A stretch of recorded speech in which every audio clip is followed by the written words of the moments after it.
Olá, pessoal! Voltamos com mais uma aula de literatura, mais uma quarta-feira. Nós iremos averiguar um assunto novo, que é o artigo de divulgação científica. Como funciona esse tipo de artigo?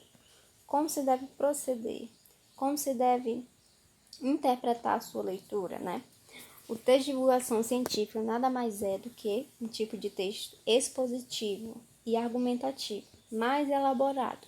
São produzidos mediante pesquisas, aprofundamentos teóricos e resultados de investigações sobre determinado tema.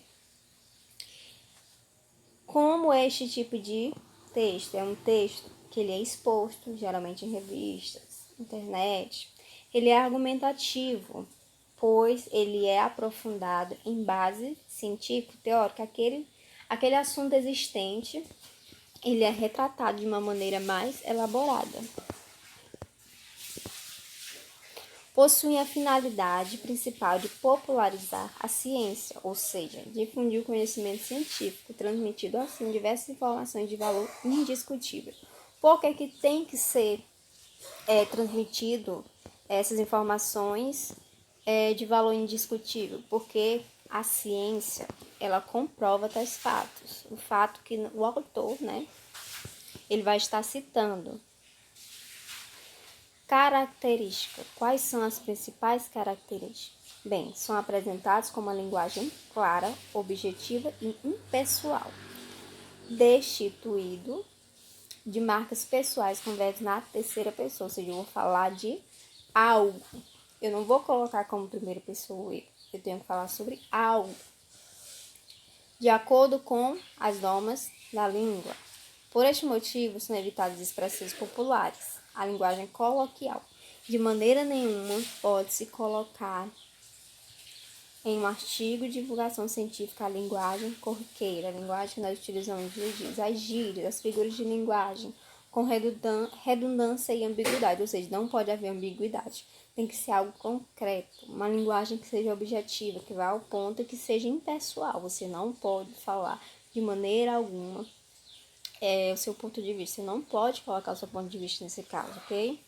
É notória a presença de termos técnicos da área, ou seja, a ciência está presente dentro desse tipo de texto, essenciais da linguagem científica e ainda versa predominantemente no presente do indicativo. Então, é muito importante utilizar os verbos corretos e também ter a questão de concordância verbal, neste caso de texto. Estes textos possuem uma função primordial para o desenvolvimento da sociedade, posto que são divulgados conhecimentos diversos baseados em experimentos, estudos de caso, dentre outros. O que isso quer dizer? Que todo texto que é divulgação científica, ele é primeiro comprovado para ser exposto. Esses estudos de caso são estudos de determinados assuntos, são estudos separadamente, dentre outros mais, pesquisa de campo, pesquisas diferentes, remotas, que podem ser embasadas e assim pode-se construir o seu texto. Os suportes mais utilizados para a divulgação científica desse tipo de texto são as revistas e jornais científicos, livros, plataformas de divulgação científica, televisão e internet.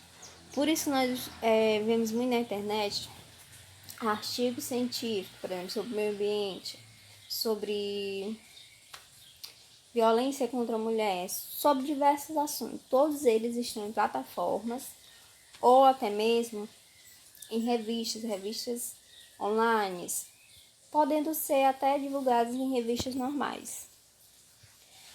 Trouxe agora alguns exemplos de textos, de divulgação científica. O primeiro tem como título A Poluição que Ninguém Vê. Plástico e poluentes orgânicos persistentes. Nos mares de todo o mundo, encontramos um lixo quase invisível, o lixo plástico. Esses resíduos não chegam a formar necessariamente ilhas flutuantes, mas sim uma fina camada de fragmentos. Esses fragmentos estão presentes em todo o mundo, variando apenas a densidade em locais diferentes. Esse tipo de lixo é muito mais noviço do que aparenta. Esse plástico, quando entra em contato com poluentes orgânicos persistentes, acaba aderindo-se a estes. Eu coloquei apenas um trecho É um artigo de divulgação científica, ele é bem extenso, porém eu quis colocar só um trecho para que vocês vejam e interpretem. Há ou não há aí um estudo de caso sobre a questão do lixo plástico? Há. E somente depois desse estudo se teve embasamento, para que se construísse tal texto. Nós vemos aí uma linguagem clara, objetiva, uma linguagem que nós não temos de maneira nenhuma, uma linguagem corriqueira do dia a dia. Nós temos palavras de acordo com a norma culta, os verbos, né? Encontramos, chegam, variando. Nós temos vários verbos que estão de acordo com a linguagem e está concordando também com as orações. Nós temos aí um pedacinho do trecho que diz assim: esse plástico, quando entra em contato com poluentes orgânicos persistentes, acaba aderindo-se a este, ou seja, há um estudo sobre isto e o autor está apenas citando. Próximo, a preservação do patrimônio. Patrimônio cultural é o conjunto de todos os bens materiais e imateriais que, pelo seu valor, são considerados de interesse relevante para a conservação da identidade e da cultura de um povo. Preservar é defender, proteger, resguardar, manter livre de corrupção, perigo ou dano. Conservar é exercer o direito à cidadania, é manter a integridade dos seus valores pelo próprio povo, que também é parte integrante do contexto. A ação do Estado sobre estes bens é apenas o reconhecimento e a garantia deste exercício. Nesse caso aqui nós temos um tema diferente, que é a preservação do patrimônio. Nós não temos aqui a questão de fugir do tema, é uma linguagem clara, objetiva, terceira pessoa, né? Estamos falando de algo, do patrimônio cultural. Nós estamos citando algo. Nós vimos aí a questão de um estudo, né? Para que se tenha o embasamento novamente para que o autor ele escreva. Então, é muito importante prestar atenção nessas 4 coisas básicas que eu vou dizer.